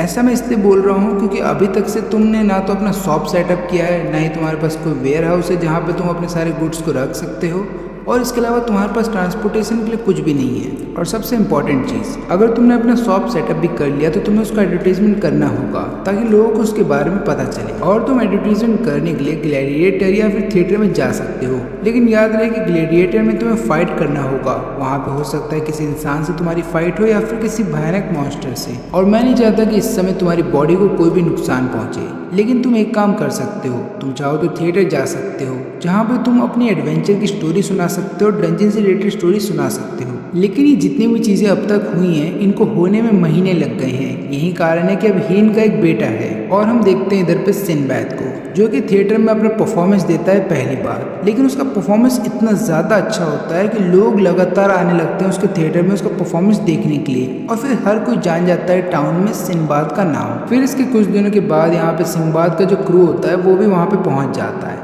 लेकिन फिर हम देखते हैं कि इस बार उनको लेने के लिए वहाँ पे कैरेज आया होता है। लेकिन तब यहाँ पे हीन बोलता है कि एक काम करते हैं, हम दोनों रुक जाते हैं यहाँ पे सामान को अनलोडिंग करने के लिए, तब तक तुम तीनों चले जाओ सिनबाद के पास। और यहाँ पे हम देखते हैं कि हीन अपने बेटे को जफ़ार के पास ही छोड़ देता है, और यहाँ पे जफ़ार जब सिनबाद को देखता है तो वो देख करके हैरान था कि यहाँ पे सिनबाद अपनी कहानी सुना रहा है सभी लोगों को, और सब लोग खूब इंजॉय भी कर रहे हैं। लेकिन इस चक्कर में जफ़ार यहाँ पे कीकू को खो देता है, लेकिन बाद में यहाँ पे जफ़ार को कीकू की आवाज़ सुनाई दे रही होती है। ऐसा लग रहा होता है कीकू हंस रहा है, लेकिन जैसे ही वो कीकू तक पहुँचता है तो उसे पता ये चलता है कि कीकू यहाँ पे एक मॉन्स्टर के हाथ में है। लेकिन यहाँ पे जफ़ार नहीं चाहता था कि यहाँ पे सिनबाद डिस्टर्ब हो जाए, इसलिए वो अकेले ही मॉन्स्टर से लड़ने के लिए चला जाता है। लेकिन यहाँ पे जफ़ार लगातार पिट रहा होता है, लेकिन उसके बावजूद भी वो ये सोचता है कि उसे कैसे भी करके सिनबाद का सपना पूरा करना है, इसलिए वो यहाँ पे हार नहीं मानता बल्कि लगातार मॉन्स्टर से लड़ रहा होता है, और वो फाइनली अपने हथियार के जरिए इस मॉन्स्टर को बांध लेता है। लेकिन इस बार उसके हथियार से ब्लू कलर की लाइट निकलती है, और इसकी वजह से यहाँ पे मॉन्स्टर को एक झटका लगता है, जिसके बाद मॉन्स्टर हो जाता है बेहोश, और यहाँ पे जफ़ार कीकू को बचा लेता है। लेकिन इसके थोड़ी देर के बाद जफ़ार भी बेहोश हो जाता है। जब उसको होश आता है तो वो देखता है सिनबाद को, वो उससे पूछने लगता है कि कीकू कहाँ पे है। सिनबाद बताता है कि चिंता मत करो, वो आराम कर रहा है, बाकी तुम बताओ तुम कैसे हो। अब यहाँ पे जफ़ार बताने लगता है कि पता नहीं क्या हुआ था, जब मैं लड़ रहा था तो मेरे हथियार में से अचानक से ब्लू कलर की लाइट निकली। ये सुनने के बाद यहाँ पे सिनबाद बताने लगता है कि हो सकता है शायद मेरा जो जिन है उसकी थोड़ी सी पावर तुम्हारे हथियार में चली गई है, यही कारण है कि तुमने उस मॉन्स्टर को हरा दिया। फिर रात हो जाने के बाद जफ़ार देखने के लिए चला जाता है कीकू को कि उसकी हालत कैसी है, और यहाँ पे उसकी माँ बताती है कि चिंता मत करो, तुमने उसका बहुत अच्छे से ख्याल रखा और तुमने अपनी जान की फिक्र ना करके उसकी जान बचाई है, ये बात मैं याद रखूंगी। फिर अगली सुबह जब ये लोग आते हैं सिनबाद से मिलने के लिए तो लोग देखते हैं कि यहाँ पे सिनबाद इन सबको मिलाता है अपने मेंटोर से, वो बताने लगता है कि यही वो आदमी है जिसने कि मेरे को सिखाया बिजनेस के बारे में, और उसने मेरे को आइडिया दिया था थिएटर के बारे में, ताकि मैं अपनी स्टोरीज को पब्लिश कर सकूं और इसके अलावा मैं अपने शॉप का एडवर्टीजमेंट भी कर सकूं। लेकिन इसके बाद हम देखते हैं कि ये आदमी बोलने लगता है कि देखो सिम्बाद, अब मुझे जाना होगा अपनी कंट्री में, लेकिन अगर कभी भी तुम मेरी कंट्री आओगे तो मेरे से मिलने ज़रूर आना। और इसके अलावा मैं ये भी चाहूँगा कि तुम अपना खुद का भी एक बुक पब्लिश करो, ताकि लोगों को तुम्हारे बारे में और पता चले। और फिर इसके कुछ महीनों के बाद यहाँ पे सिम्बाद अपनी खुद की एक बुक पब्लिश करता है, द एडवेंचर ऑफ सिम्बाद के नाम से, जहाँ पे उसकी डंजन स्टोरीज हैं, और इसके अलावा वो अपने साथियों के बारे में भी उस बुक में लिखता है। फिर इसके बाद ये लोग एक नए किंगडम की तरफ जाने लगते हैं। इस किंगडम का नाम होता है सासा, और यहाँ पे हीन पूछता है कि हम यहाँ पे क्या बिजनेस कर सकते हैं। जफार बताने लगता है कि मैंने ये सुना है कि सासा अपने मिनरल्स के लिए जाना जाता है, और उसके अलावा यहाँ पे तुम्हें बहुत ही अच्छे क्वालिटी के मेटल भी मिलते हैं। और अभी रिसेंटली उन्होंने रेम एम्पायर के साथ ट्रेड करना स्टार्ट किया है, तो हो सकता है वो हमारे साथ भी ट्रेड करने को तैयार हो जाए। फिर माउंटेन्स को पार करने के बाद ये लोग पहुंच जाते हैं सासा, और इस किंगडम को देखने के बाद ये सभी लोग हैरान थे। हमें एक और बात पता चलती है कि सासा को लैंड ऑफ प्योरिटी भी बोला जाता है। अब ऐसा इसलिए बोला जाता है क्योंकि सासा ज़्यादातर किसी के साथ भी ट्रेड डील नहीं करता, ना तो मिनरल्स का, ना ही आयरन्स का, और ना ही मेटल्स का। और यही कारण है कि सासा अपने ज़्यादातर मिनरल्स अपने पास ही रखता है, और यही कारण है कि यहाँ के लोग अपने आप को प्योर मानते हैं। लेकिन जब वो लोग यहाँ पे सिम्बाद और उसकी टीम को देखते हैं तो उसको देखने के बाद हर कोई अपना मुंह बना लेता है, और लोग बोलने लगते हैं कि ये लोग बाहर के लोग हैं, ये लोग इम्प्योर हैं। और फिर यहाँ पे एक सैनिक आकर के इनको बताता है कि कोई भी आउटसाइडर यहाँ के लोगों से बात नहीं कर सकता जब तक कि उसके पास परमिशन ना हो, इसलिए तुम लोगों को मेरे साथ आना होगा। लेकिन फिर बाद में एक आदमी इनको बताता है कि देखो हम बाहर के लोगों से कोई भी डील नहीं करते, इसलिए तुम्हें यहाँ से जाना होगा। जफार पूछने लगता है पर आपने अभी तो एक डील की थी रेम एम्पायर के साथ। तो ये आदमी बताने लगता है कि देखो हमने रेम एम्पायर के साथ कोई भी डील नहीं की है, बल्कि हम लोग बहुत अच्छे दोस्त हैं, और यही कारण है कि दोस्ती के नाते हमने उनको सामान दिया है, इसलिए तुम लोगों को यहाँ से जाना होगा। लेकिन यहाँ पे सिम्बाद बोलने लगता है कि देखिए मैं चाहता हूँ कि मैं लोगों के कल्चर के बारे में सीखूँ, जानूँ कि वो किस गॉड को पूजते हैं, और इसके अलावा मैं लोगों को और भी ज़्यादा जानना चाहता हूँ। मैं यहाँ पे कोई मर्चेंट के रूप में नहीं आया हूँ, बल्कि मैं तो आप लोगों के साथ दोस्ती करना चाहता हूँ। फिर ये आदमी बताता है कि अगर तुम्हें शासन के लोगों के साथ दोस्ती करनी है तो तुम्हें सबसे पहले शासन नाइट्स के पास जाना होगा। अब हमें पता ये चलता है कि शासन के जितने भी नाइट्स हैं उनके पास अथॉरिटी रहती है चर्च की, और यही कारण है कि यहाँ के लोग शासन नाइट्स को बहुत ज़्यादा मानते हैं। और इन सभी नाइट्स का एक लीडर है जिसको बहुत ज़्यादा रिस्पेक्ट दी जाती है, इसका नाम है डैरियस। और अगर डैरियस ने एक बार आपको अपना दोस्त मान लिया तो शासन के हर एक व्यक्ति आपको अपना दोस्त मानेगा। फिर इसके बाद हम देखते हैं कि यहाँ पे सिम्बाद तुरंत ही चला जाता है डैरियस के पास, और लगातार उसका आवाज़ लगाने लगता है। लेकिन यहाँ पे जफार उसको मना भी करता है कि ऐसा मत करो, लेकिन उसके बावजूद भी वो करता है, और फिर आखिरी में सैनिक आ जाते हैं उसको रोकने के लिए। लेकिन यहाँ पे डैरियस अपने सैनिकों को ऐसा करने से मना कर देता है और बोलता है कि जाने दो, उसके अंदर मैनर्स नहीं है। फिर हम देखते हैं कि अगली बार फिर से ये लोग चले जाते हैं चर्च के बाहर, और लगातार नाइट्स को बुला रहे होते हैं, लेकिन इसका कोई फ़ायदा नहीं होता। और तभी इनके पास एक लड़का आ जाता है जिसका नाम होता है मिस्त्रा, और वो कोई और नहीं बल्कि डैरियस का बेटा है। वो यहाँ पे आता है इन फॉरेनर्स के पास ताकि इनसे सीख सके कि बाहर की दुनिया कैसी है। फिर इसके बाद यहाँ पे सिम्बाद उसे देता है अपने एडवेंचरर की बुक, और बाद में उसको अपनी पूरी कहानी बताता है और उसको दिखाता है अपनी छोटी सी पावर की झलक। ये सब देखने के बाद यहाँ पे मिस्त्रास को बहुत अच्छा लगता है, क्योंकि मिस्त्रास को ये बात अच्छी नहीं लगती कि सासा पूरी दुनिया से कटा रहता है। वो चाहता है कि हम लोग भी बाकी लोगों की तरह ही घुल मिल जाएं, लेकिन यहाँ के लोग ऐसा करते नहीं हैं, और यही कारण है कि मिस्त्रास आज़ादी चाहता है। वो चाहता है बाहर की दुनिया देखना। लेकिन अगली सुबह जब मिस्त्रास फिर से इन लोगों से मिलने की कोशिश करता है तब रास्ते में उसको डैरियस मिल जाता है, और यहाँ पे वो अपने फादर से बात कर रहा होता है। तो उसके फादर लगातार उसको बोल रहे होते हैं कि तुम्हें नाइट्स को ज्वाइन करना होगा, और लगातार फॉरेनर से मिलना बंद करो, और ऊपर से ये बंद करो बोलना कि मुझे बाहर की दुनिया देखनी है, तुम्हें आगे चल करके एक नाइट बनना है। और नाइट्स के लिए खासकर मना होता है बाहर की दुनिया से कांटेक्ट करना। लेकिन यहाँ पे ये बात सुनते ही मिस्त्रा उसको बहुत गुस्सा आ जाता है और वो बोलता है कि वो एक नाइट नहीं बनेगा।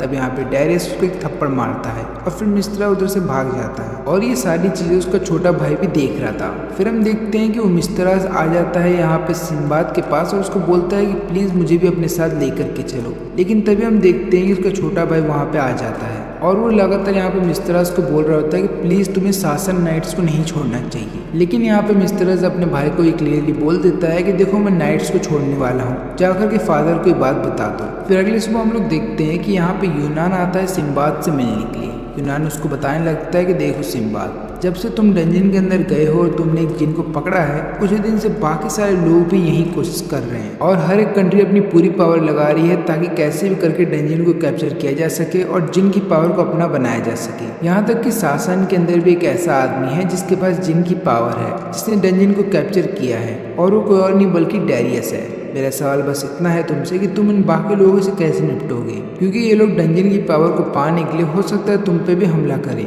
यहाँ पे सिंबाद बताने लगता है कि मुझे इससे फर्क नहीं पड़ता कि डेरियस ने कैप्चर किया है डंजन को, मैं तो बस उसका ट्रेड डील करना चाहता हूँ। फिर हम देखते हैं यहाँ पे मिस्त्रास को, जो कि नाइट के इलाकों में लगातार लड़ाई कर रहा होता है और यहाँ पे वो अपने फादर के सामने हर एक नाइट को हरा रहा होता है। लेकिन ऐसा वो इसलिए कर रहा है ताकि वो फ्री हो सके, लेकिन आखिरी में उसको अपने फादर को हराना होगा ताकि वो फ्री हो जाए। और यहाँ पे मिस्त्रास जब अपने फादर से लड़ रहा होता है तो वो उन्हीं टेक्निक्स का इस्तेमाल कर रहा होता है जो कि उसके खुद के फादर ने सिखाए थे, जिससे कि सबको ऐसा लग रहा होता है कि शायद यहाँ पे मिस्त्रास जीत भी जाएगा एक पल को। लेकिन ऐसा हो नहीं पाता। ऐसा इसलिए था क्योंकि यहाँ पे डेरियस अपने जिन की पावर का इस्तेमाल करता है और वो अपने आसपास एक ऐसा शील्ड बना लेता है जिसको यहाँ पे मिस्त्रास चाह के भी हरा नहीं सकता था। और फिर आखिरी में हम देखते हैं कि मिस्त्रास यहाँ पे हार जाता है। फिर उसके फादर जब उसके पास जाते हैं तब यहाँ पे सिंबाद आ जाता है और वो यहाँ पे बताने लगता है कि मैं तुम्हें फाइट के लिए चैलेंज करता हूँ, तुम्हारे पास भी जो पावर है वो मेरे पास भी है, हम दोनों ने ही डंजन को कैप्चर किया है और मैं तुम्हें चैलेंज ये करता हूँ कि अगर मैं फाइट में जीत गया तो मैं तुम्हारे बेटे को अपने साथ ले जाऊंगा। इसके अलावा तुम्हारी कंट्री को मेरे साथ ट्रेड डील करनी होगी। और एक बात और, अगर मैं हार जाता हूँ तो तुम्हें जो पनिशमेंट मुझे देनी है तुम दे सकते हो। अब यहाँ पे हमें एक बात ये पता चलती है कि सिंबाद ने जानबूझ करके डेरियस को यहाँ पे सबके सामने चैलेंज किया है, क्योंकि यहाँ के लोगों को ऐसा लगता है कि डेरियस भगवान का एक रूप है और वही केवल डंजन को कैप्चर कर सकता है, इसके अलावा ऐसा कोई नहीं कर सकता। और यही कारण है कि यहाँ पे सिंबाद आज डेरियस से लड़ेगा ताकि वो उसको हरा करके दिखा दे कि सब लोग की अपनी खुद की एक सोच होनी चाहिए और लगातार नाइट्स को गॉड की तरह ट्रीट करना बंद करें। फिर इसके बाद इन दोनों की फाइट स्टार्ट हो जाती है, लेकिन यहाँ पे सिंबाद भले ही कितना भी हमला करे लेकिन वो सील को तोड़ नहीं पाता है डेरियस की। फिर हम देखते हैं कि यहाँ पे सिंबाद तुरंत ही अपनी बॉडी को ट्रांसफॉर्म कर लेता है और अपनी पावर को और भी ज्यादा बढ़ा देता है और फिर वो एक बहुत ही ताकतवर हमला करता है डेरियस के ऊपर। लेकिन यहाँ पे डेरियस अपनी सील से अपने आप को बचा तो लेता है, लेकिन इस चक्कर में बिल्डिंग का ऊपर का हिस्सा टूट के नीचे गिर जाता है और जब वहाँ से धुआं हटता है तब तक ये दोनों गायब हो चुके थे। फिर हम देखते हैं कि यहाँ पे सिंबाद डेरियस को एक अलग जगह पे ले आता है। वो बताने लगता है कि मैं चाहता था कि तुम अलग हो जाओ ताकि मैं तुम्हें दिखा सकूं कि मेरी पावर कितनी है। और यहाँ पे सिंबाद अपनी पावर का एक नमूना दिखाता है। वो कई सारे माउंटेन्स को एक बार में ही काट देता है। ये देखने के बाद डेरियस भी हैरान था और वो बोलता है कि हम दोनों ने डंजन को कैप्चर किया, लेकिन उसके बावजूद भी तुम्हारी पावर मेरे से ज़्यादा है। फिर इसके बाद यहाँ पे सिंबाद ये बात भी बताने लगता है कि जैसे जैसे लोग डंजन को कैप्चर करते जा रहे हैं और उनकी पावर को एक्वायर कर रहे हैं, उसी तरीके से पावर का इम्बैलेंस बन रहा है और आगे चल करके सारे लोग एक दूसरे से लड़ेंगे ताकि अपनी पावर को साबित कर सके। लेकिन मैं एक ऐसी कंट्री बनाना चाहता हूँ जहाँ पे सिर्फ शांति हो। यही कारण है कि मैं चाहता हूँ कि तुम भी मेरे साथी बन जाओ और मैं चाहूँगा कि मैं तुम्हारी पावर का भी इस्तेमाल करूँ ताकि मैं दुनिया में शांति बनाए रख सकूँ। फिर इसके बाद ये दोनों ही सबके सामने आ जाते हैं और यहाँ पे सिंबाद बताने लगता है कि हम दोनों की पावर इक्वल है, इसलिए हम दोनों में से ना कोई जीता ना कोई हारा और आगे लड़ना बेमतलब का है। और फिर शाम हो जाने के बाद जब यहाँ पे मिस्त्रास सिंबाद के साथ जाना चाहता था तो वो अपने फादर के साथ आखिरी बातें करता है और यहाँ पे उसके फादर उसको बताते हैं कि जब मैं तुम्हारी एज का था तब मुझे भी बाहर की दुनिया जाना था, लेकिन मैंने कभी ये बात किसी को बताई नहीं। लेकिन अब मैं चाहूँगा कि तुम जाओ बाहर की दुनिया देखो और मैं चाहूँगा कि तुम सिंबाद के साथ ही रहना, क्योंकि अब वैसे भी सिंबाद का मैं भी साथ दे रहा हूँ तो मैं ये चाहूँगा कि तुम उसके साथ खूब एंजॉय करो। फिर इसके बाद मिस्त्रास अपने छोटे भाई से मिलता है और उसको बोलता है कि तुम्हारा जो दिल चाहे वो बनना और चिंता मत करो, जब तुम बड़े हो जाओगे तो मैं तुमसे मिलने के लिए फिर आऊँगा और मेरा वादा है कि जब ऐसा होगा तब हम दोनों ही भाई मिल करके पूरी दुनिया घूमेंगे। फिर इसके बाद हम लोग देखते हैं कि ये सब लोग मिल करके आर्थमेरा किंगडम की तरफ जाने लगते हैं। अब ये जो किंगडम होता है ये बेसिकली सासाकी की तरह है और ये बाहर के लोगों को पसंद नहीं करता। लेकिन जब ये लोग किंगडम की तरफ जाने लगते हैं तब हम देखते हैं कि यहाँ पे एक बड़े से बर्ड के ऊपर दो लड़कियाँ आती हैं बैठ करके और ये आर्थमेरा किंगडम की ही होती हैं और वो लोग यहाँ पे बेसिकली इन लोगों को डराने के लिए आती हैं और बताती हैं कि इससे पहले जितने भी आउटसाइडर ने यहाँ पे आने की कोशिश की है वो सारे यहाँ पे खो गए, नहीं तो डर के यहाँ से भाग गए। हम देखते हैं कि तुम्हारा क्या होता है, क्योंकि आर्थमेरा किंगडम तक पहुँचने के लिए इन लोगों को इस रिवर वैली को क्रॉस करना होगा, जो कि आसान नहीं है। लेकिन फिर थोड़ी दूर और आगे जाने के बाद ये लोग अपनी शिप को एक ही जगह पे बांध के रख देते हैं और फिर यहाँ से पैदल जाने का डिसाइड करते हैं। लेकिन आर्थमेरा वैली इतने ज़्यादा दूर है कि लोग पैदल जाते जाते थक जाते हैं। तब यहाँ पे सिंबाद अपनी पावर का इस्तेमाल करने लगता है और बोलने लगता है कि मैं उड़ के वहाँ पे जाऊँगा लेकिन यहाँ पे जफार उसको डांटते हुए बोलता है कि हो सकता है अर्थवेरा वैली में किसी ने भी सुना ना हो डंजिन के पावर के बारे में, और अगर तुम इस तरीके से उस किंगडम के अंदर जाओगे तो हो सकता है लोग हम पे शक करें और हम पे ट्रस्ट ना करें। फिर इसके बाद ये लोग पैदल ही जाने लगते हैं और कई दिनों का सफर कंप्लीट करने के बाद ये लोग फाइनली अर्थवेरा किंगडम में पहुंच जाते हैं और यहाँ पे लोग डायरेक्ट चले जाते हैं क्वीन से मिलने के लिए। लेकिन यहाँ पे प्रॉब्लम ये होती है कि अर्थवेरा किंगडम में ज़्यादातर केवल लड़कियाँ हैं और फिर हम देखते हैं कि यहाँ की क्वीन जिनका नाम मीरा है वो ये बोलने लगते हैं कि मैं तुम्हारे साथ डील नहीं करूँगी क्योंकि तुम्हारे में कोई भी वुमेन नहीं है। जफार यहाँ पे बोलने लगता है कि हमारे ग्रुप में एक वुमेन है लेकिन वो अभी प्रेग्नेंट है, यही कारण है कि हम उनको यहाँ नहीं ला सकते थे। तो यहाँ पे मीरा बोलने लगती है कि तब भी मुझे इससे फर्क नहीं पड़ता क्योंकि मैं कभी भी किसी आदमी से बात नहीं करती, और ऊपर से यहाँ के जितने मेंस हैं यानी कि मेरे किंगडम में जितनी मेंस हैं उनको हमने सिर्फ इसलिए रखा है ताकि वो लोग बच्चे पैदा करने में हमारी मदद करें। अब यहाँ पे सिम्बा समझ जाता है कि यहाँ के लोग आदमियों पर ट्रस्ट नहीं करते, इसलिए तुरंत ही क्वीन के पास जाता है और उसको वादा करता है कि मैं तुम्हें कभी धोखा नहीं दूंगा और हम लोग केवल यहाँ पे ट्रेड डील करने आए हैं जिससे कि तुम्हारा और हमारा दोनों का फायदा होगा। लेकिन यहाँ पे मीरा उसकी कोई बात नहीं सुनती, बल्कि वो यहाँ पे अपने सभी सैनिकों को या फिर बोल सकते हो कि जितनी भी महिला सैनिक हैं उन सबको बोल देती है कि इन सबको कैप्चर कर लो। इसके अलावा यहाँ पे जब मीरा सिम्बाद के ज़्यादा पास आती है तो देख लेती है कि सिम्बाद ने भी एक जिन को कैप्चर कर लिया है और ये बात सिम्बाद को भी पता चल जाती है। फिर यहाँ पे मीरा अपने सैनिकों को बोलती है कि इन लोगों को नंगा करो और देखो कि इन्होंने कोई ऐसा हथियार तो नहीं छुपा कर रखा जिससे हमें नुकसान पहुंचा सके। और फिर इसके बाद ये लोग इनको ले आते हैं खाई के पास और यहाँ पे हीना को छोड़ करके इन तीनों को खाई से नीचे फेंक दिया जाता है बिना कपड़ों के। और यहाँ पे जितनी भी लड़कियां थी वो सारी हीना को एक अलग नजरों से देख रही थी और यहाँ पे हीना घबरा रहा था कि अब उसके साथ क्या होने वाला है। इतनी ऊंचाई से गिरने के बावजूद भी तीनों बच जाते हैं। ये तीनों सोचते हैं कि हमें वापस ऊपर चढ़ के जाना चाहिए, लेकिन यहाँ पे इनको बहुत ज़्यादा भूख लगी थी और इनके आसपास कोई भी एनिमल नहीं है जिसको ये लोग मार के खा सके। फिर हम देखते हैं कि यहाँ पे मिस्ट्रेस बताने लगता है कि चिंता मत करो, मैंने कुछ खाना अपने इस सिर में बांध के रखा था। फिर वो इन दोनों को थोड़ा थोड़ा खाना दे देता है, जिसके बाद ये लोग फिर से अपनी जर्नी स्टार्ट कर देते हैं ऊपर चढ़ने के लिए। फिर रास्ते में इन्हें कई सारे सांप मिलते हैं, तो यहाँ पे जफार उन सांपों को ही मारता है और बाद में लोग उन सांपों को खा लेते हैं। फिर ये लोग यहाँ पे अपने लिए छोटा सा घर बनाते हैं और लगातार सांपों को ही मार के खा रहे होते हैं, लेकिन आखिर में सांप भी मर जाते हैं और एक भी सांप नहीं बचा होता। अब प्रॉब्लम यहाँ पे ये होती है कि यहाँ पे कोई एनिमल भी नहीं जिन्हें ये मार के खा सके। फिर ये तीनों खाने की तलाश में जब आगे बढ़ते हैं तो इन्हें काफी सारे मीट पड़े हुए मिलते हैं रोड पे। फिर यहाँ पे ये लोग सोचते हैं कि चलो इन्हीं को उठा करके खा लो। जैसे ये लोग उसको उठाते हैं तभी हम देखते हैं कि वहाँ पे कई सारे बर्ड आ जाते हैं जो कि उनका मीट इनसे चुरा करके भाग जाते हैं। लेकिन इसके बाद जब ये लोग थोड़ा सा और आगे जाते हैं तो इन्हें कई सारे मीट दिखाई देते हैं और ये लोग ये भी देखते हैं कि ऊपर से काफी सारे मीट नीचे गिरे हैं। इसके अलावा इन मीट्स के ऊपर काफी सारे मिनरल्स चिपक जाते हैं। तो यहाँ पे सिम्बा बोलता है कि हमें मीट के अंदर छुप जाना चाहिए। मुझे ऐसा लगता है कि लोग वापस इस मीट को लेने आएंगे ताकि इसके अंदर के मिनरल्स को लोग निकाल सकें। और सबसे बड़ा कारण ये है कि नीचे वैली के अंदर कई सारे सांप हैं, इसलिए यहाँ पे लोगों की जान बचाने के लिए लोग मीट को नीचे फेंकते हैं और बाद में बर्ड को बोलते हैं कि जाकर के मीट का टुकड़ा लेकर के आओ। अभी तीनों ऊपर आ जाते हैं। ऊपर आ जाने के बाद यहाँ पे सिम्बा तुरंत ही चले जाता है क्वीन से मिलने के लिए। लेकिन यहाँ पे मीरा सिम्बाद को देख करके बहुत ज़्यादा गुस्सा हो जाती है और अपनी जिन की पावर का इस्तेमाल करने लगती है यहाँ पे सिम्बाद को सबक सिखाने के लिए। अब यहाँ पे सिम्बाद भी अपने पहले जिन की पावर का इस्तेमाल कर रहा था, लेकिन उसके बाद वो अपने दूसरे जिन की पावर का भी इस्तेमाल करने लगता है और उसकी बॉडी फिर से बदल जाती है। लेकिन यहाँ पे मीरा की पावर भी कम नहीं थी, उसके पास 3 बॉडी थी, यानी कि जो पहली बॉडी है वो डिफेंस करेगी, दूसरी बॉडी अटैक और तीसरी बॉडी से वो सब चीज़ देख सकती है कि उसके पीछे क्या हो रहा है। फिर इसके बाद मीरा एक बहुत बड़ा हमला करती है सिम्बाद के ऊपर, लेकिन यहाँ पे सिम्बाद बच जाता है। तो मीरा बोलती है कि अब मैं अपनी तीनों बॉडी की पावर का एक साथ इस्तेमाल करूंगी तुम्हें हराने का। सिम्बाद बोलता है तुम ये क्या कर रही हो, तुम मेरे से लड़ने के दौरान ये भूल गए कि तुम्हारे पास एक पूरा साम्राज्य है जिसकी तुम्हें रक्षा करनी है और वहाँ के लोगों की। अगर तुम मुझ पर एक बहुत बड़ा अटैक करोगे तो हो सकता है तुम्हारे लोगों को भी नुकसान पहुंचे। इसलिए यहाँ पे मीरा कोई भी पावर अटैक नहीं करती, बस डायरेक्ट अटैक करने लगती है अपने हथियार से। लेकिन उसके बावजूद भी वो यहाँ पे सिम्बाद को छू तक नहीं पा रही थी, क्योंकि जब भी सिम्बाद को मारने के लिए जाती यहाँ पे सिम्बाद अपनी जगह चेंज कर ले रहा था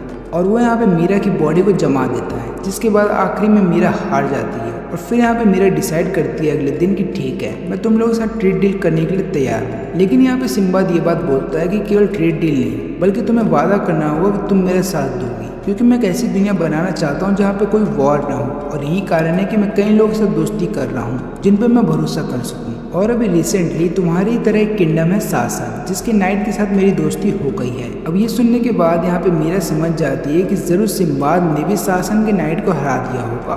लेकिन फिर यहाँ पे मीरा ये बात बोलने लगती है, क्या तुम्हें पता है कि रैम के पास एक सॉर्सरर है 200 साल पुराना, और अगर उसको यहाँ पे पता होता सिम्बाद की पावर के बारे में तो हो सकता है वो उस पावर को अपनाने की कोशिश करती।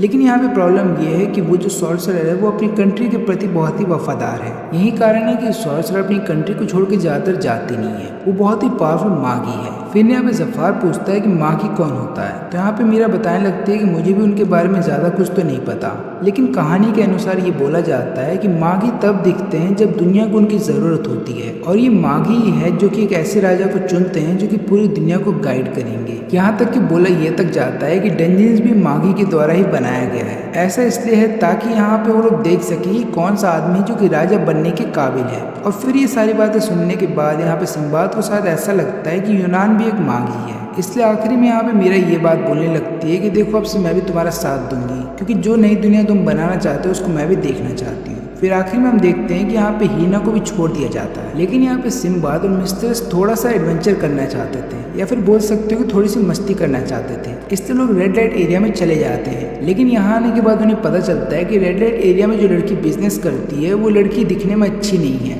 बल्कि यहाँ पे जितनी सभी अच्छी लड़कियां हैं वो ये सब काम करती ही नहीं है, और उनका मूड हो जाता है खराब और उन्हें वापस आना पड़ता है। फिर इसके बाद यहाँ पे इन लोगों को अच्छे से अलविदा किया जाता है, और फिर यहाँ पे सिम्बाद अपने लोगों के पास वापस आ जाता है। तब यहाँ पे आ जाने के बाद वो अपने बाकी लोगों को इंट्रोड्यूस करवाता है नए मेंबर से। तो पहला नया मेंबर है मिस्त्रास, जो कि सासन किंगडम से रहने वाला है, और दूसरी नए मेंबर का नाम है परसानी, जो कि आर्तमीरा किंगडम से रहने वाली है। और ये दोनों ही हमारा साथ दे रहे हैं। ये चीज़ दिखाता है कि दोनों ही किंगडम हमारा साथ देंगे आगे चलकर नए वर्ल्ड बनाने में। इसलिए मैं चाहता हूँ कि तुम लोग भी इनका वैसे ही स्वागत करो जैसे तुम लोग हमारे साथ करते हो, और वैसे ही बिहेव करो और वैसे ही इज्जत भी दो, और हम लोग मिल करके इतनी मेहनत करेंगे कि हम लोग अपनी खुद की एक नई दुनिया बना सके और आगे चल करके इस दुनिया की किस्मत को बदला जा सके। और इसी के साथ ये वाला वीडियो यहीं पे ख़त्म होता है।